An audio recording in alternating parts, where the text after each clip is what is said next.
Rear Admiral, United States Navy, arriving.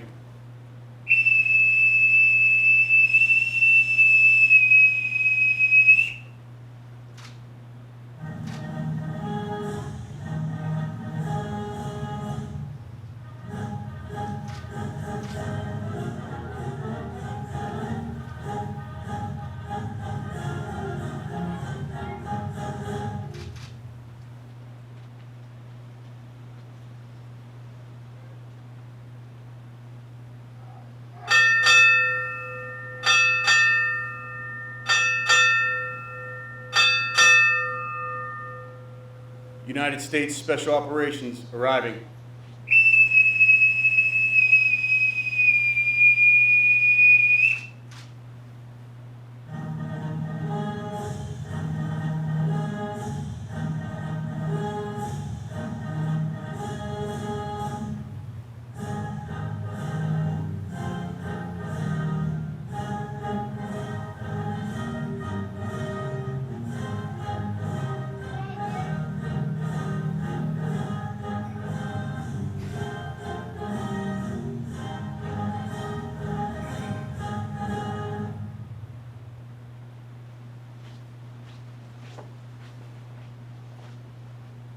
By Navy tradition, the senior officer arrives last.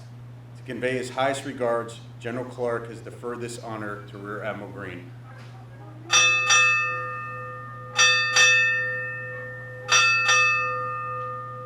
Naval Special Warfare, arriving.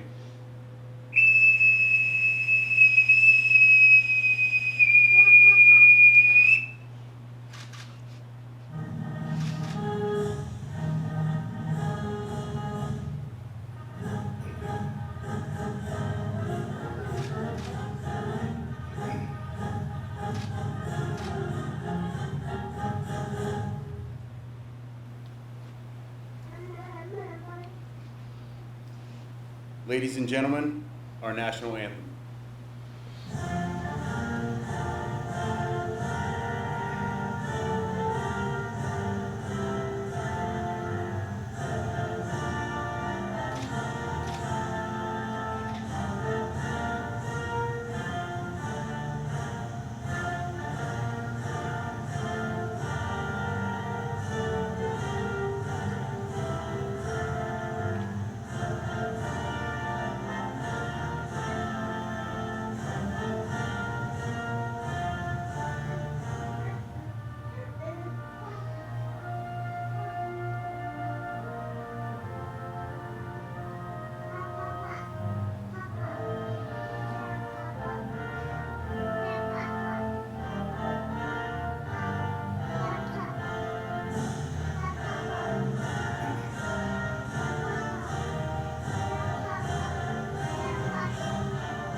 Please be seated.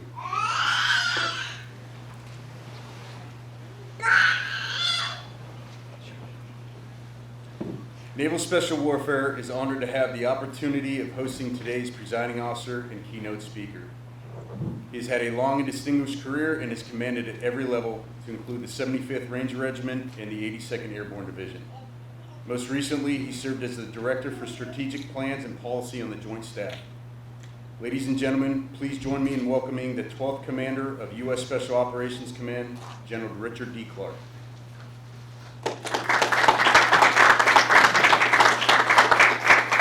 Hey, B, thanks. And I'll just say up front, I love the Navy tradition.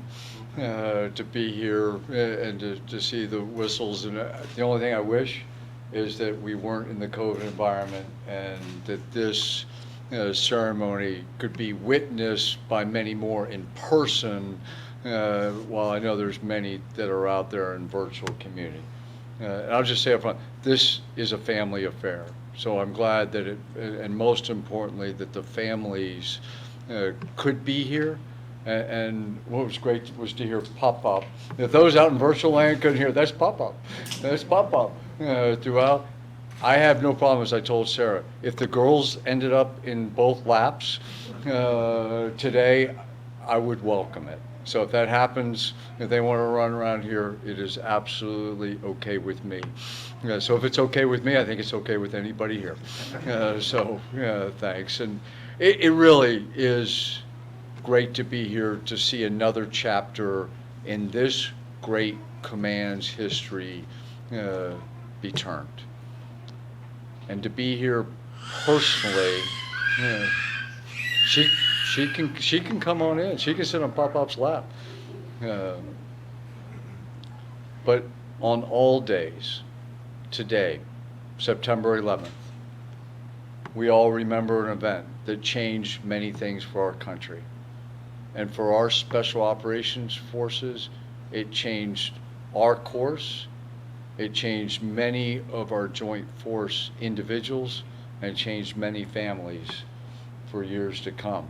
And I would ask everyone to keep that foremost in your mind today as we recognize the import of today's event. For 19 years, SOF has been tip of the spear, operating around the globe to protect our American people, our interest, and our way of life. And from the beginning, the Navy SEALs and the entire NSW team has been an absolutely essential part of that effort. Your predecessors in past wars, the Scouts and Raiders, the UDTs, the Navy's frogmen took enormous challenges, raising their hands when they called to accomplish the seemingly impossible. But the NSW operators of today have sustained that reputation for excellence, opposing our adversaries relentlessly without fear and with honor. The incredible ethos of teamwork and excellence established in the tradition of this command firmly holds true today. From the immense courage and daring in Afghanistan, Iraq, and Syria, to partner building in Africa and innovative collaboration in the Pacific, this great team continues to be the force that we call to solve when we have our hardest problems. In the Rangers, my tribe, we have a creed that we recite often as a reminder of the ideals that each of us aspires to uphold in the darkest moments. I know the SEAL ethos isn't recited in the same way, and I'm not a SEAL, but I hold your SEAL ethos in the utmost regard and respect. And I want to, if you do me the honors, I'd like to speak a few lines that really resonate with me. I humbly serve as a guardian to my fellow Americans, always ready to defend those who are unable to defend themselves. I do not advertise my nature work, nor seek recognition for my actions. And I voluntarily accept the inherent hazard of my profession, placing the welfare and security of others before my own. When I speak these words, I can think of no better leader or individual than Collin Green. Collin came into this command with a genuine vision and passion to advance the capability of this team, align it against our nation's threats, and ensure an untarnished legacy for the force that he has served for so many years and loved with the bottom of his heart. Now, we have all seen high-spirited commanders arrive, and after the inevitable buffeting by the winds and the waves, you see sometimes that enthusiasm diminish. Not with Collin. To anyone that knows Collin, it's clear. He has the same unquenchable energy, care, and commitment today, which he has brought with him from the first day that he arrived in this command. And make no mistake, Collin has been beaten back by some waves, and some more than most. Still, he gets up and he stands firm with his convictions. And most of all, he stands firm with his commitment to people. Collin, you've absolutely driven change in this formation, aligning WARCOM against our updated priorities, codify the National Defense Strategy. This is a big deal. It's a really big deal. Just a few days ago, our Secretary of Defense visited one of Collin's subordinate commands and was thoroughly impressed by a unit so focused on securing our advantage against our competitors. And he personally talked to me about it on Monday against the VTC and said, get more, grow more, and do exactly what Collin's been doing here for the last 2 years. Collin, you've been a fierce advocate for this team. You've set high standards and really fought to ensure this team remains a trusted, capable, and flexible option for our nation's senior leaders. As I just watched him secure Hell Week on the beach just down just down the way, I can only imagine, and I think I saw it, the immense pride that he felt, looking at the young sand-covered faces, standing where he stood 32 years ago. Collin, well done. Collin and Alyssa, my sincerest thanks to you both. You've been phenomenal. Everyone who knows Alyssa, or Missy, know that she is really the strongest member of Team Green. I know I'm not saying anything that surprises the family members or anyone else listening today. In fact, you and Sarah Howard are both standards of what I have now taken as the unwritten soft truth that special operators will always marry up. You have been an essential part of the work that this command has done to improve preservation of the force and family and aid transitioning teammates and family members as they pursue opportunities after leaving the service. In addition, the love and support that you, Hannah, Collin, Henry, and Kat have shown for Collin has made all the difference. Over many years of moves and deployments in his career. So to the entire Green family, thank you. Thanks for what you've done, and as you get ready to come to Tampa, and what you will continue to do, really looking forward to getting you with Team SOCOM. Taking the helm today is Wyman Howard. I've known Wyman for decades. He's no stranger to the SEAL community.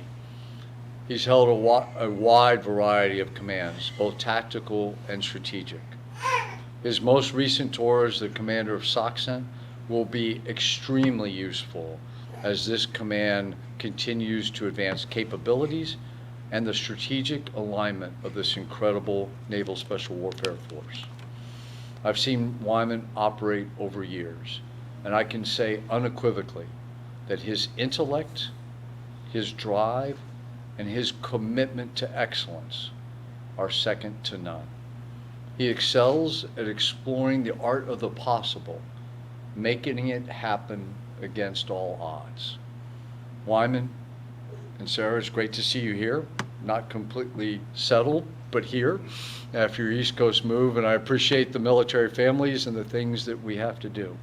And Sarah, a special thanks to you for your sacrifices and your continued commitment to Wyman these last couple years. In closing, I want to thank everyone in attendance, both here in the room, but most importantly out there virtual, for being with us today. We could not do what we do in SOCOM without this command.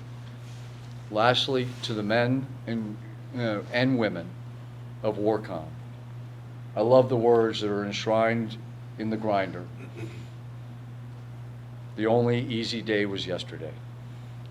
2020 has been an exceptionally challenging year. No one could have predicted, but unfortunately, there's no reason to think that this will not continue for a while. So thanks for all that you do in WARCOM to the men and women, and thanks for all your support to these two great incoming and outgoing commanders. Thank you. Keep up the good work. Let's keep moving forward. Thanks.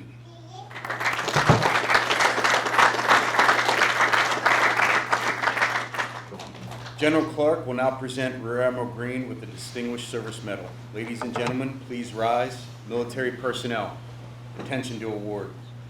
The President of the United States takes pleasure in presenting the Distinguished Service Medal to Rear Admiral Collin P. Green, United States Navy, for services set forth in the following citation. For exceptionally meritorious service to the United States in a duty of great responsibility as Commander, Naval Special Warfare Command, from September 2018 to September 2020. Rear Admiral Green's leadership, foresight, and ability to synchronize multiple warfare disciplines resulted in continued development and delivery of special warfare capabilities that cemented the command's status as the world's premier maritime special operations force. Through a trusted network of great power competition mission partnerships, he deftly positioned the command to secure foreign intelligence targeting and improve cyber defense support. His innovative modernization approach enabled utilization of the command's unique capabilities to close on theater and national level targets with superior results. A champion for transformation and resiliency, he led the Naval Special Warfare community's largest reorganization of personnel and authorities to achieve greater operational prowess in contested maritime environments and deliver desired effects in support of national objectives.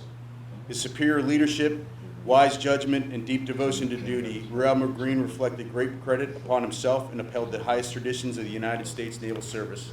Signed for the President, Kenneth J. Braithwaite, Secretary of the Navy. Let's do it. Thanks, Reggie.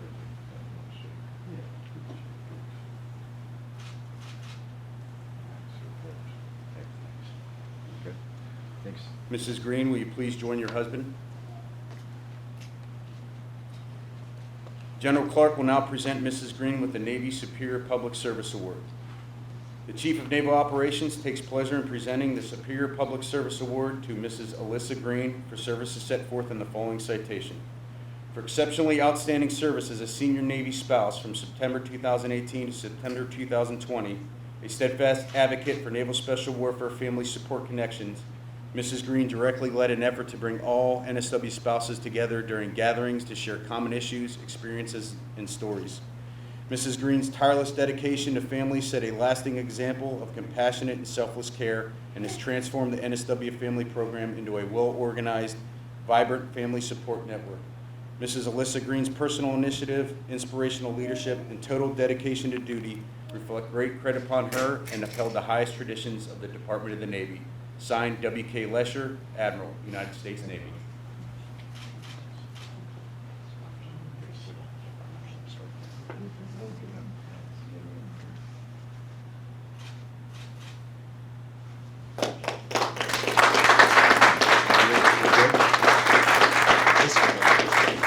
Please be seated.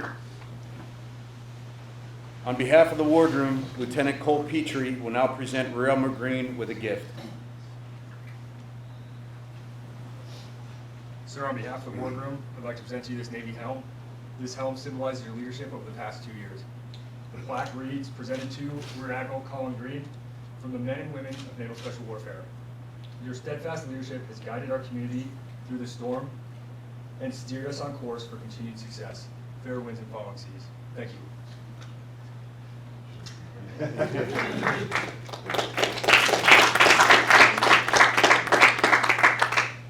On behalf of the Chief Petty Officers Mess, Chief Petty Officer Nicholas Humphrey will now present Rear Admiral Green with a gift. Sir, what a unique opportunity I have to present you this gift today. Not only from the Chief's Mess, but one of your communicators. And I've been able to see you in your family element. And for those that know anything about you, family's very valued, especially being a papa. So, you know, as we all know, Navy's a family, NSW's a family, and the Chief's Mess is a family. And under your leadership, we've been a family here at this command. So, we'd like to present you with this. So,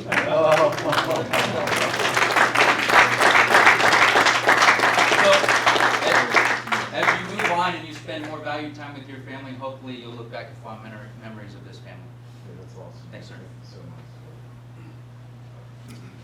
On behalf of the senior enlisted leadership's 9 major commands, known as the Mag 9, Force Master Chief King will now present Rear Admiral Green with a gift. Sir, the Mag 9 got together and we've gotten you the steersman paddle. So this is from Hawaii. The steersman is the captain of the canoe, does all the navigating, sets the pace for the canoe. This was made from Kona wood, put together by Master Chief IG and some of the other guys that he has out there. At the very end is a piece of the USS Constitution that we got from Dave Salisbury at Group 11. And the plaque simply reads from the Mag 9 Keepers of the Community. So really to remind you of the backing that you had from the Mag 9. You led with consistency and you led with fairness. And I talk about balance everywhere I go, and I felt like you really were able to balance toughness with kindness and confidence with humility. So if you want to grab this, I will get the photo.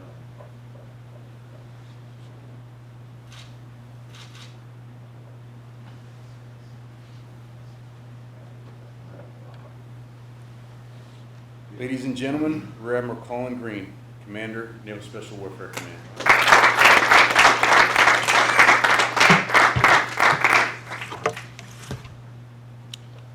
So I know my Irish dad's probably crying because he is the original Pop if he's out there. So I've taken that name from him. But those are awesome gifts. I appreciate it. They're really memorable. So good morning, teammates, friends, and family. I really wish you and yours continued health. And as the CG said, I'll refer to him as the CG. That's Commanding General. We will forever remember this day in our history, the American lives we lost, and the brave men and women who have gone into harm's way and continue today. General Clark, thanks for the kind words. I thought he was going to get there's a lot of material out on me, and he was pretty kind. I thought I'd get a head joke, but I thought it would come from Bennett, but Bennett's got a larger head than me, so it was good. But I had a conversation with General Clark a while back, and he said, you know, Collins, I'm a lot harder on my chief of staff than I am on my commanders, so be careful what you ask for. But sir, I expect nothing less, and I look forward to the challenge. So thanks. Thanks for your vision, guidance, and support over the last couple of years. I'd also like to thank retired CNO Richardson and now CNO Gilday and the Navy for all their support and partnership. Tony Fletcher replaced me at SOC South. He refers to the duality or the struggle with having a mom and a dad. General Clark being my dad because he's here, and the CNO being my mom. But it is an interesting thing that we have to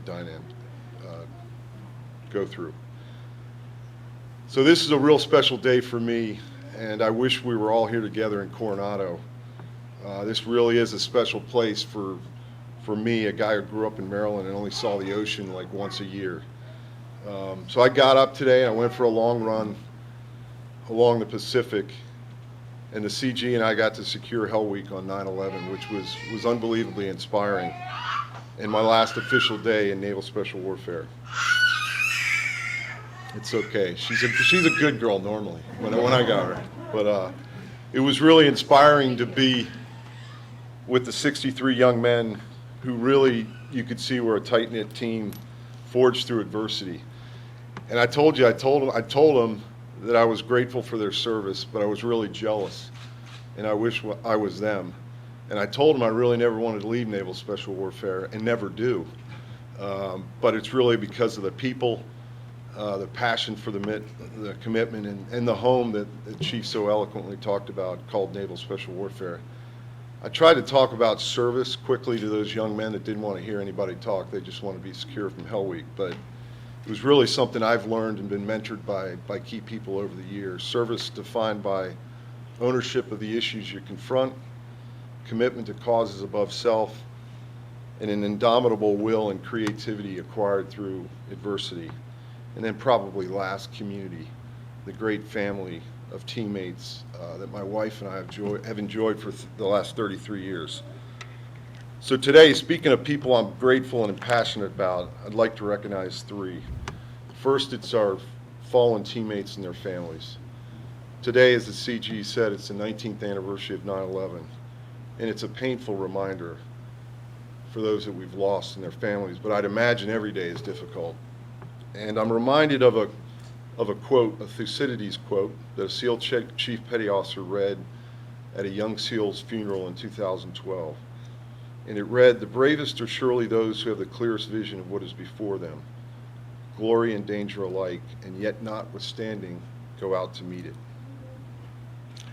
And I would say that while members of the Naval Special Warfare family, these teammates were shaped and honed as warriors, yet they were truly products and gifts to our nation from great families.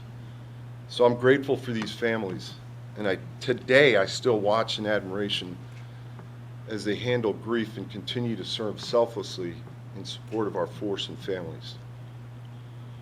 So many of them, but a special thanks to Sally Mansour, Debbie Lee, and Fred Benson, who I had the honor of being their son's CO. Second are the 10,000 men and women that really comprise Naval Special Warfare. Sometimes we focus a little bit too much on SEALs and Special Warfare combatant crewmen, our boat drivers, but really it is the team of combat support, combat service support, the great civilians we got, and the reservists. And I'd like to give a special recognition to the 800 personnel that are deployed across the globe, but as important, those families that are holding down the home front. And third, my own family, to my mom and dad back in Maryland. Usually thank my mom first, and people that know me real well, I'm from a family of 9. I was the middle child, and I gave my mom the most trouble. So I'm very grateful to my mom for sticking with me, and my parents really remain the best examples of what I think is important in life, which is faith, family, and friends. To my immediate family, my wife Alyssa and my 4 kids, Hannah, Collin, Henry, and Kat, you all have and will always remain the best thing in my life. I think I speak for parents. The greatest reward in life is to see your kids succeed, both in their pursuits, but more importantly as good humans, which all of my kids are. Over the last 2 years, my daughter got married to a great guy that was here but is out with Lola. I became a grandfather for the first time. And my dad, who has 25 grandchildren, he never told me how good it was going to be. So thanks, Dad.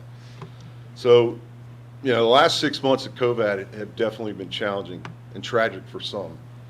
But for me, I've been blessed as we've had all 4 kids and Lola in the house a lot of the time, which has been a blessing, and I'll cherish it. Finally, to my wife, Alyssa, so blessed to have you, the best wife anyone could ask for, my best confidant, a great friend, and great mother. Thanks for standing by me as you always do, adding always to our circle of friends, in the quiet but substantive way you support spouses and families behind the scene. I gotta be honest here, I'm a sharer, my wife doesn't like that, but I had a me moment and not a we moment, probably in December of last year where I probably made a decision I shouldn't make without consulting my wife. And this is, I'll tell this to you, so it's a lesson learned for you all to communicate. We were talking to wives yesterday. Something I hadn't done in 32 years of marriage. But I was offered the chance to continue what I love to do, which is to be in this community, in the SOF community, and I'd rather be nowhere else. So we were sitting in bed 3 to 4 months ago when I had made that decision. I'll leave it at that.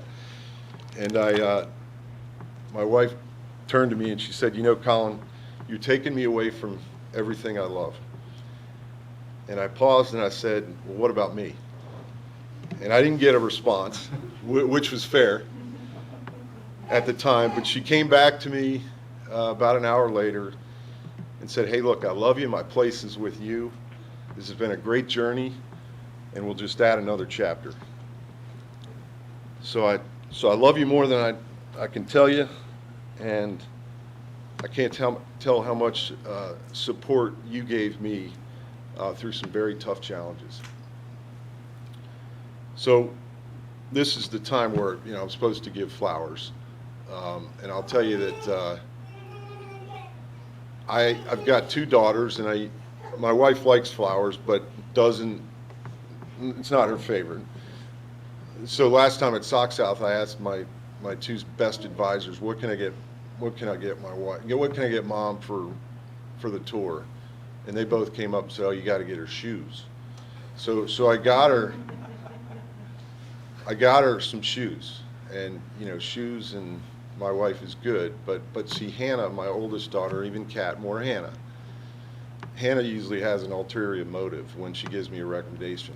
She wants to use them herself. So I don't know how much my wife has used those shoes that I gave her at Sock South, but I went back again this year and I asked Hannah, so what do I get mom for this time? And she said, oh, that's easy, Dad. You got to give her all your frequent flyer miles, so she can come back to California. But I think again, Hannah's got a dual intention there. With we're going to be blessed with a second granddaughter in January, and Missy's been a great help to Hannah. So Hannah, thanks. And I got through it. Wyman told me, hey, we started talking about our families yesterday, and we both were Wyman very proud of his family and me proud of mine. And you'll get used to Wymanism. He has a way with words. And he goes, oh, Collin, man, you got to skip that rock as quick as you can across that pond, which I thought was typical good words by Wyman. So, hey, my family's important. I'm going a little long here. I'll get to the command, but love you all, and thanks. You've all served and lived this journey, and you're the best thing that I have, so thank you. So I'll get to my speech now.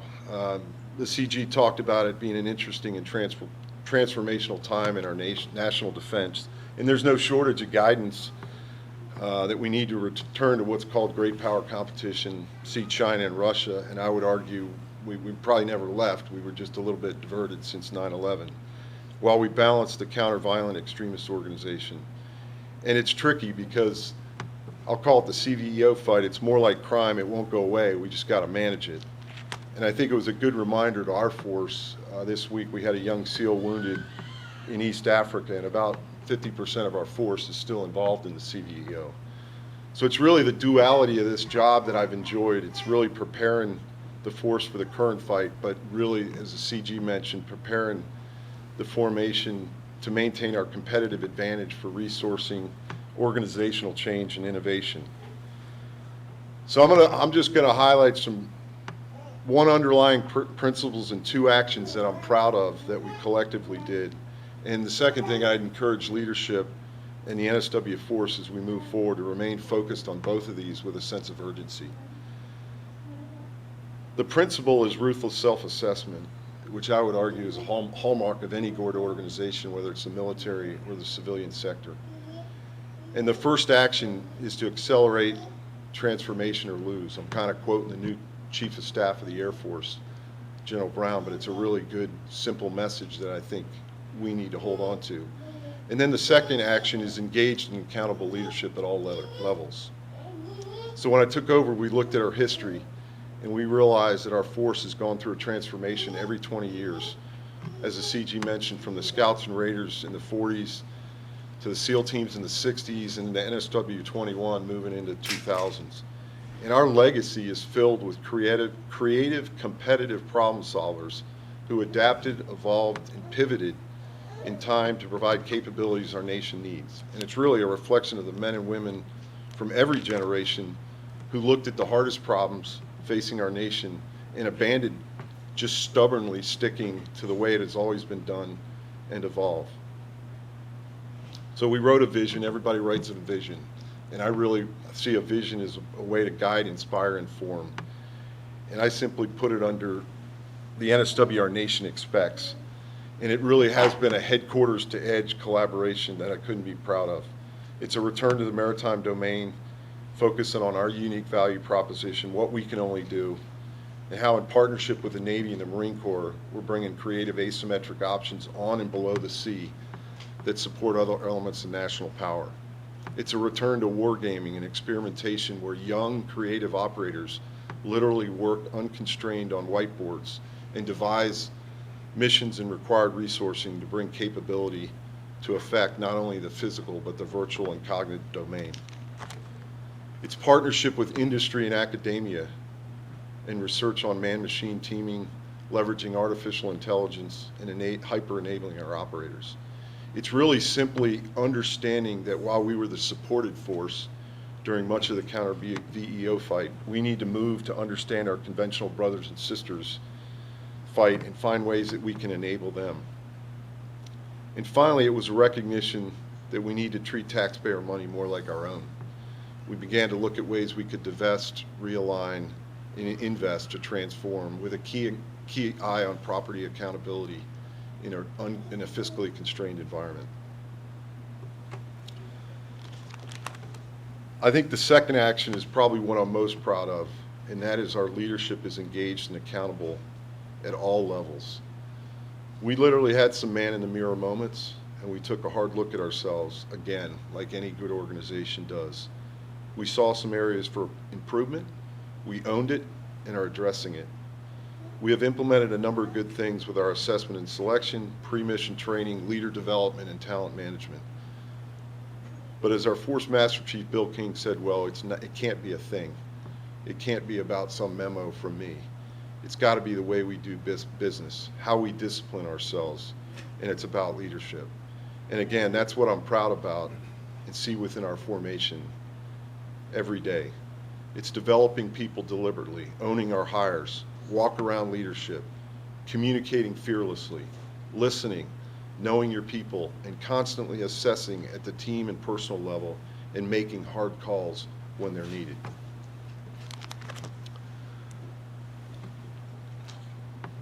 So I couldn't be prouder of the underlying principle in those two actions that we need to keep the momentum and the focus on.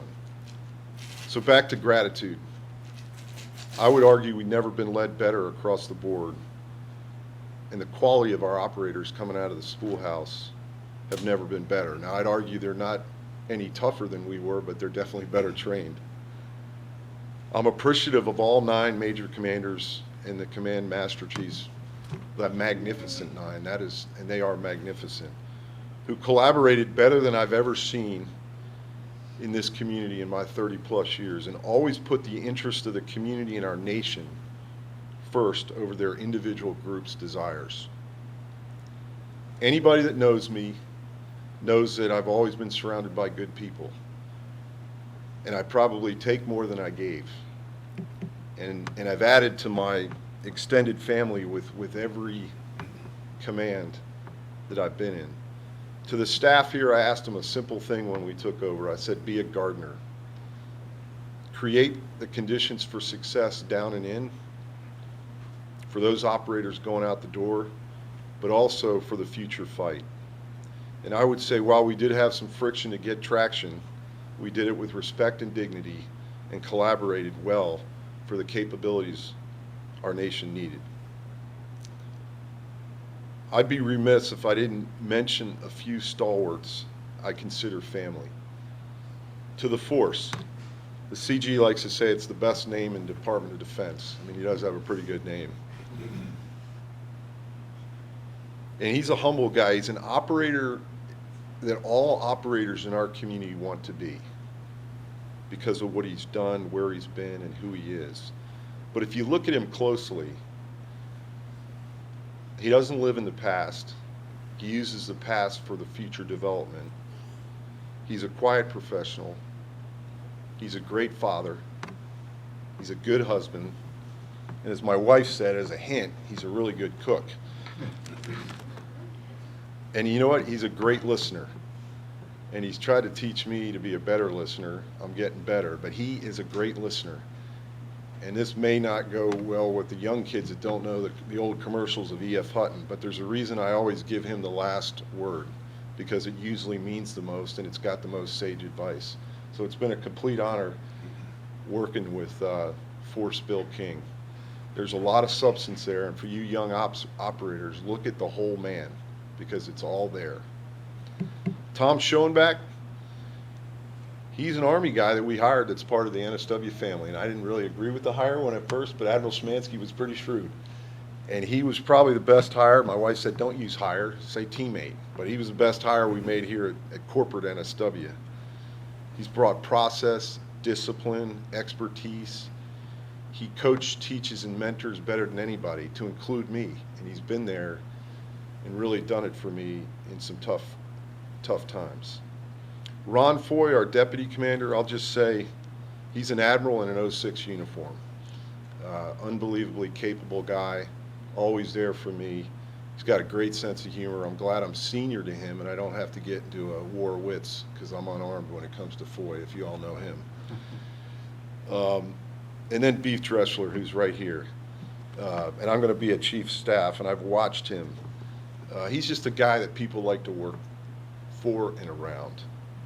He's got the right mix of edge, care, and fun. I've never seen it done better. So we're lucky to have you, Beef. The two guys, my aide Jeremy Topp and Marty Timmons, they're like family. They're great guys. And they're future leaders in our community. And they've given me some candid deck plate insights, which you need when you sit up in the corner office.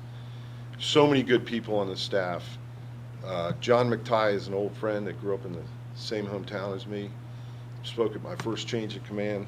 He's an icon in our community, and he's been there for me, so I appreciate it. And a new friend, Jerry Harms, who's just a good human, who's our CAG. I'm bummed because I wanted to have a huge party in the backyard of that great house I live in right now. My kids were gonna put together some money and get my favorite local band, Ron's Garage, and have it in that great backyard, because I always love change of command parties because I get to bring my immediate family with my new family, and it's always so much fun. So maybe in the future we'll get that done and I can borrow the house for a party. To my relief, Admiral Howard, I could not think of a person better qualified or more talented, as the CG said, to accelerate transformation of our enterprise and deliver the NSW the nation needs. You know, Wyman is well respected. The CG put it really good. And he coined a term. He's a transformational guy. He's a disruptor, which is a good thing. And he coined a term a long time ago that a lot of people mimic, myself included. Spend a little, test a little, and learn a lot. Welcome to his bride, Sarah, his beautiful daughter, Emma Pearl. He's got two sons, Liam and Zachary, that he talks about. He's a good father. We in between shop, we talk about our kids, which is great. Enjoy the NSW house. Hopefully when COVID breaks, you can, it's a great place to gather and bring the NSW family. It really is the NSW house. So I'm almost done here. Finally, to the men and women of Naval Special Warfare, it's been an absolute honor to serve as your commander. Alyssa and I love this community, love it, because of the great people we have been blessed to serve with, their commitment to the mission, and the sense of community we have so enjoyed. You are a good force doing good things, transforming and never more operationally relevant.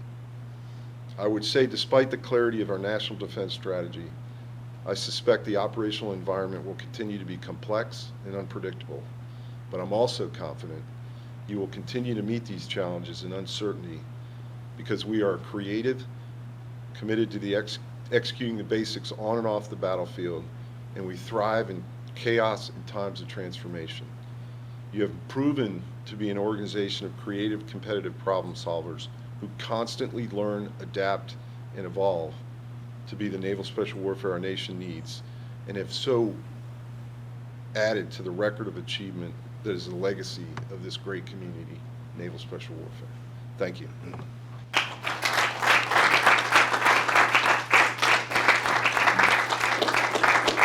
It was a little too long, but got it out. I will now read my orders. General, Admirals, Force Master Chief, please cover for the turnover of command. Civilian guests, please remain seated. Military personnel, rise. Attention to orders. Chief of Naval Operations Orders 2340. When directed by reporting senior, detach as Commander Naval Special Warfare Command in September 2020 and report to U.S. Special Operations Command in October 2020. Force Master Chief, hold down my flag. Aye, sir. Master Chief Shaw, hold down Admiral Green's flag. Aye, Force.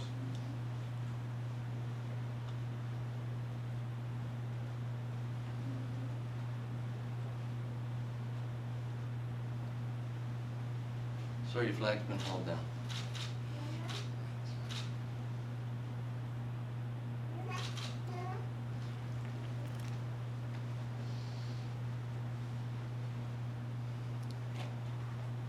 Admiral Halbert, I'm ready to be relieved.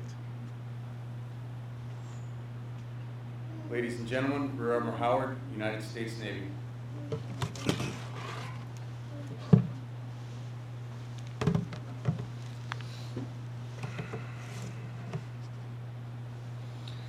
I will now read my orders. Chief of Naval Operations, Order 0710. When directed by Reporting Senior Detach as Commander, Special Operations Command Central in August 2020, and report as Commander, Naval Special Warfare Command in September 2020. I relieve you, sir.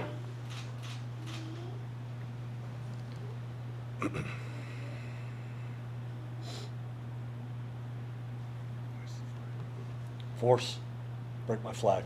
Aye, sir. As Chief Shaw, break Admiral Howard's flag. Aye, Force.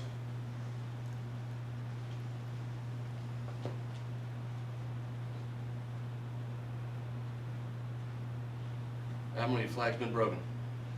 Very well. Sir, I've been properly relieved. You are relieved. Congratulations. Sir, reporting for duty. Very well. Congrats. Yes, sir. Well done. General, Admirals, Force Master Chief, please uncover. Will the guests please be seated? Ladies and gentlemen, Rear Admiral Howard, Commander, Naval Special Warfare Command.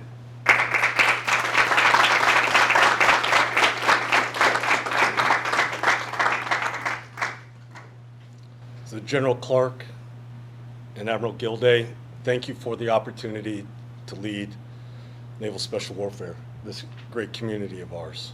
And thank you, Collin and Alyssa, for the way that, for the warm reception and for the incredible leadership and example that you've both demonstrated. I'd like to also recognize my parents, Wyman and Susie Howard, my wife, Sarah, my sons, Zachary and Liam, and my daughter, Emma Pearl. And all our extended family and friends, former commanders, Force Master Chiefs, mentors, and teammates attending virtually. I'm honored and humbled to lead this community as we turn our hard-earned combat lessons and capabilities to form the distinctive ways Naval Special Warfare will contribute to the nation's defense in an increasingly complex, fragile, and uncertain strategic environment. It's a competition whose nature is without precedent in our nation's history. To our Gold Star families and our fallen teammates who gave all in defense of our nation, we aspire every day to honor your resilience, your integrity, and your sacrifice with our service and conduct on and off the battlefield. We lean on your steadfast support, and we will always be by your side. And to all teammates, it's a privilege to stand among you. When we pause to reflect on who we are, when we take a moment to look around, it was as Collin said, we see the incredible community of warriors, leaders, human beings that embody Naval Special Warfare. It's a community that is built on the shoulders of those that came before us. Past teammates whose courage and grit and integrity formed our standard. A standard for professionalism and discipline that we choose to serve. We choose to serve out of our own free will. And it's a standard that forms the foundation of everything we've become, everything we've achieved, and everything we will deliver in the future. And it is our sacred trust, our obligation to be stewards of their legacy, even as we strive to improve upon it. We're a community of common purpose, trust and candor, creativity, and resilience. A community built on a rock-solid foundation of earned respect and the unbreakable commitment to mission, which is our purpose. It's a community with a diverse set of roles, responsibilities, experiences, and perspectives. And I love the way that you put the spotlight on our combat support and combat service support. We do not confuse your value to what we do to how close you get to the objective. And it's that team that we have learned how to embrace. And it's a diversity and an inclusivity that we need to solve the hardest problems.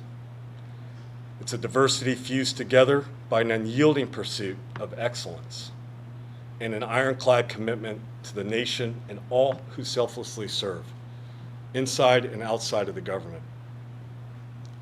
Naval Special Warfare's grit and gallantry, our deeds, are powerful testimony to the attributes of our highly reliable, bold, and resolute team. Testimony to the character and cognitive attributes that we assess and select for, and then relentlessly develop and reinforce. The attributes that makes possible the incredibly complex and high-risk operations our nation asks of us. Most importantly, and Collin, this is where I think, this is where your legacy will be reflected for many years. Most importantly, we demand individual, unit, and community accountability to uphold our standard. We are fearless in acknowledging and owning our failures. It's a humility firmly anchored in loss, in failure, and in imperfection. A humility that we sustain even in our moments of triumph. A humility that drives our sense of urgency to learn, to evolve, and to come back stronger and even more resolute and always accountable. We must continue to learn, innovate, and lead and accelerate the work already underway to focus and evolve Naval Special Warfare's unique contributions to the nation, to extend the reach of the intelligence enterprise for understanding, and to deliver options that undermine adversary confidence, increase diplomatic leverage, and provide a broader spectrum of irregular approaches for countering our enemies globally.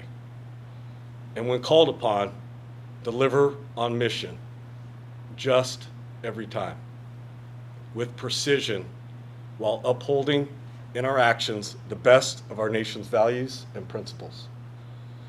This is who we are, and it is who the nation needs us to be. This is our ethos. I look forward to serving with this incredible team as we chart the next chapter in our community's history together.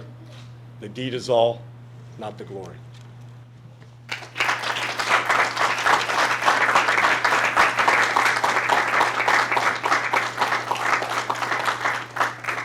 Ladies and gentlemen, this concludes the change of command ceremony.